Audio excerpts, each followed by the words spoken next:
cold today. Hey, we've got an apple cider brine turkey on a pellet smoker, bathing away in its juices, right? But what goes better with turkey? Stuffing. Can you have one without the other? It's probably a toss-up, right? So today we're doing smoked stuffing on the pellet smoker. I'm gonna put some ingredients on the griddle. It's my way to do stuffing.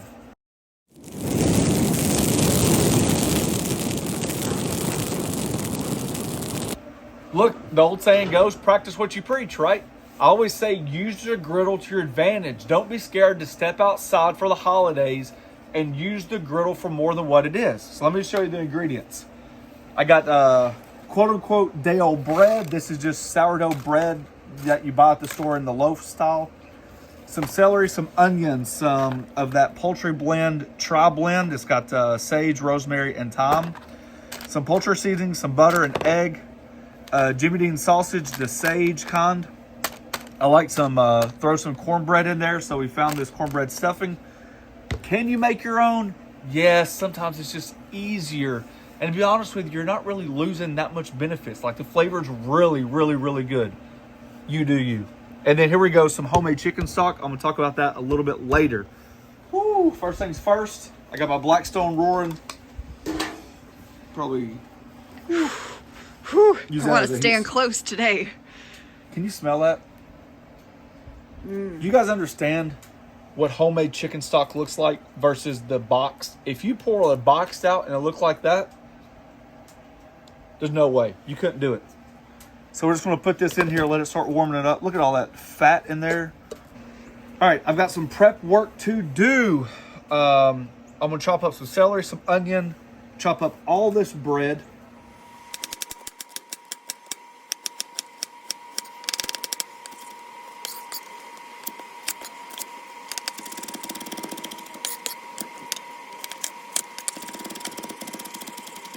I got my vegetables chopped. We're just going to come right over here. Griddle's on low. And all we're starting to do is make them tender, so I'm going to move them right off the heat. Just let them go right now. For the bread, I'm just looking for something like that, okay? It's not a big deal. I kind of like my stuffing a little bit more rustic. And here's some pointers. You hear people say, put your bread out for a day. You can attest, because you were there. Yep. A day did not do it. This is 4 days laid out in the oven. So not baked, not toasted, nothing, just Nope. on a baking sheet in the oven for 4 days. I put this bread in there. I turned the oven on one time. And as it was cooling down, I just put my my sheet pan of bread slices back in there. But you can tell the difference between the first day and the fourth day. It's night and day because first day didn't even touch it. Yeah, one day was not going to do it. No. That was still fresh bread. All right, with this cornbread mix, I'm going to put about half the bag in there. You can save this stuff for toppings to go on casseroles. You name it. Don't throw it away. This is the deal. I'm in the firm believer. Why can't you have both? I hear all the time cornbread stuffing is one thing, dressing, corn stuffing, you name it. I like it both, so I put them in there together. That's one. All right. Sausage is about to go down. We're just looking like half a tube. We're going to saute all those vegetables and pork together. Half a stick of butter. We might add later depending on how much evaporates.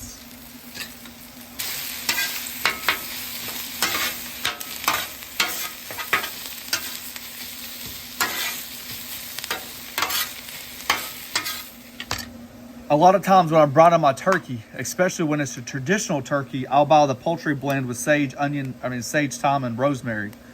I save a little bit back for stuff like this. I'm just doing a fresh chop. Not a big deal. You can buy your poultry blend, your poultry seasoning.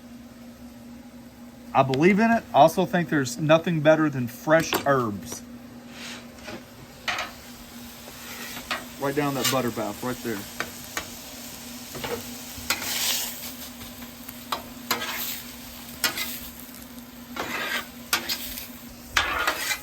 You guys can see our vegetables getting tender. Definitely stayed moist with all that butter and sausage fat. That's what I'm looking for. I'm not looking necessarily for color on the vegetables as much as I am just to tenderize them a little bit. But I do want to talk about stock. Rotisserie chicken from your big box store should be your best friend. What we found out lately with inflation is that like your average chicken for us in our area right now is $10 to $12. You can go to most box stores and get it for $5.99, $6.99, even $7.99. Rotisserie chicken pre-made. Bring it home, serve your family. What do you have left over? All that juice in the bottom. You got that string that's got flavor in it. I know you think I'm crazy. Just listen. You got all the skin. Sometimes your kids or you don't eat. You've got the bones. All that. You put it in a pot like this, add 6 to 8 cups of water, put the string in there because you're going to turn around and strain it anyways. A couple tablespoons of black peppercorns, a couple bay leaves, a little bit of carrot, a little bit of onion, a little bit of celery, and just let it reduce by half. So if you're talking about 8 cups, you're going to get close to about 4 cups, okay? That in itself is 10 times better than anything you can possibly buy at the grocery store, and it's phenomenal. So for basically $6-7 for a good thing of stock, plus, when I'm really cooking, like getting deep down and cooking for the holidays and into the stoves and skillets and stuff, when we were taught, we always have stock available. So it's just one of those things. You can always loosen up a gravy. You can always add some stock to a bottom of a dish and baste your turkey with it once it's sliced. If you're worried about keeping it warm or if your turkey's too dry, it's a great way to kind of mask the dryness. It's just a great all-around holiday thing to keep on your stove. So if you're going to do it, you might as well do it right. I'm going to add about a teaspoon of poultry seasoning. While it's cooking, just to open the herbs up, we can always add a little bit more if we need to. This is what we're going to do.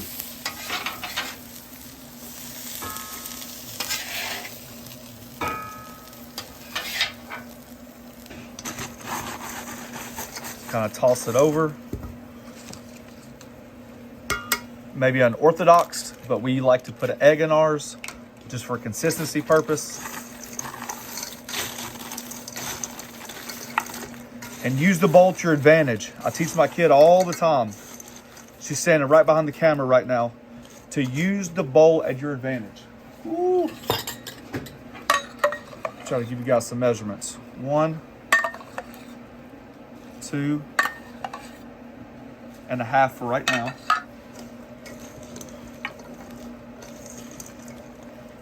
Don't rush your stuffing out of the mixing bowl until you're confident it's got enough moisture in it, okay?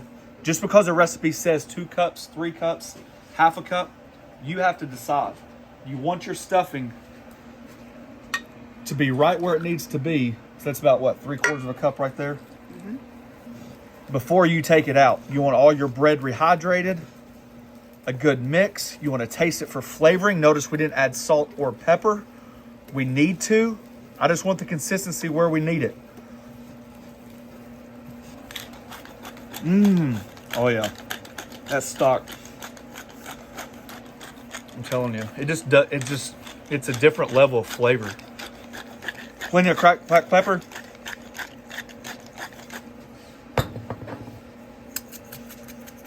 Look, I need a little bit more flavor, okay? I mean, a little bit more water, a little bit more stock. So that's 1 more cup. Instead of adding just pure water, a little bit more poultry seasoning, a little bit of butter. Melt these two together, and that should get us over the top for a moisture. So you said that's 1 cup of water? 1 cup of water, 1 more cup of water. Didn't quite have enough stock. It's all about a balancing act. My goal was about 2.5 to 3 cups, and it looks like I'm about half a cup to a cup shy, which is fine. So would you suggest adding more water when you're making your homemade stock so that you have enough, or? Would I suggest adding more water? No. Because you make stock to make stock, and then you add stock to your ingredients, right? Would I suggest making more stock or having more stock available on hand? That's what I mentioned earlier. If you're going to make your stock, have it on the stove ready to go. You might need more than what your recipe calls for, right? But that's a part of cooking. Not everything is 100% set in stone. So my bread could have been a lot more drier than your bread, even though we say, quote unquote, leave your bread out the night before. You see the big difference, right? So that has a lot to do with it. A lot of variables in cooking.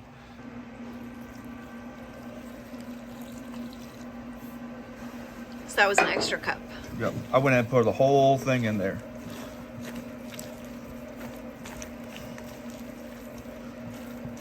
That's what I'm looking for. That moisture right there. That's what I'm looking for right there. It's hard to see with all the steam. You can tell it's cold out here. We're gonna take a cast iron dish. Now, granted, you could take any type of serving dish, platter, stuff like that.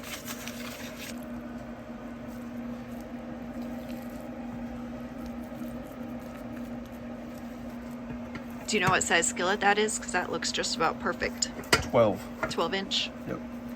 This is a black lock skillet from Lodge. It's a little bit lighter weight. Just like that. Some people might smash it down. I do not. Add about 2 tablespoons of butter. Get that melted. It should have already been done. I forgot about it. I like the crispy parts. I like the gravy, the crispiness, just everything that goes around with it. So I don't smash mine down. I like to have edges and roughness and all that stuff. That's a personal preference. Just to kind of drizzle that butter all the way around for that topping. I just think it helps brown some of that stuffing. This is completely optional, not necessary. Just hard not to do it, I guess.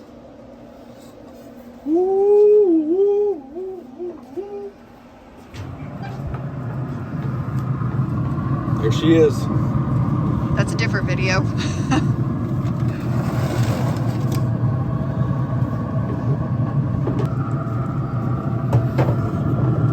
My turkey's almost done. We're about to pull it. My smoker's at 300. My ideal temp is about 350 to 375. So once we pull this, maybe about 10, 15 minutes, we're going to adjust the temperature.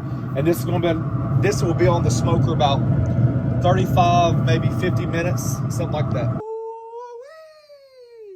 Boy, that turkey's on point. We did an apple cider brine smoked turkey. Phenomenal. If you guys haven't checked that video, you should, because this is what it's all about. George warmed up some homemade little gravy that we had left over. Add a little poultry seasoning, because this is the star of the show. See those little crunchies on the top? Put that butter around the edge. And look, I don't know if you can see underneath. See those crispies? Personally, that's what I like. That's me right there. Whew.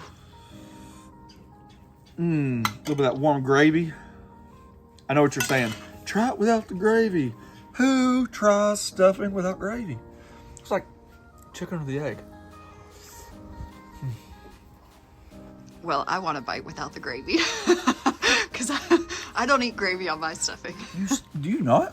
No, I don't, honey. How long have we been together? Not enough. 20 years? Too long. Here.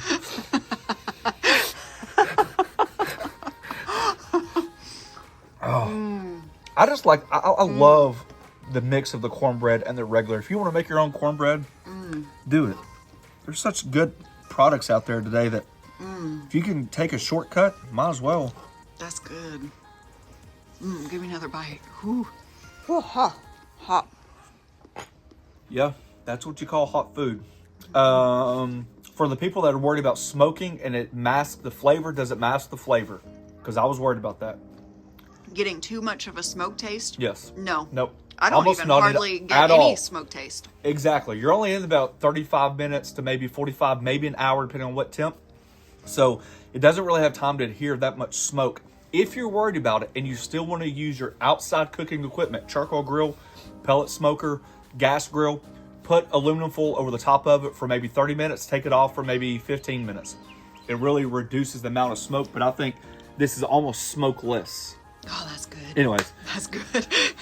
This might be one of the better stuffings you've made. Ah, that's a good one. I mean. All right, guys, if you're interested, we have a join button down below. It's a membership program, and we thank each and every one of you that's taking time to do that or even check it out. Check us out on The Griller Group on Facebook. We talk about recipes, ideas, tips, tricks, grills, you name it. From my family to yours, the holidays are quickly approaching. I hope you have a fantastic one. Reach out if you have any questions. We hope we can help you. Don't forget to press that subscribe button, pound the notification button, share it with your friends. We're going to go eat. We're going to go eat. Hot.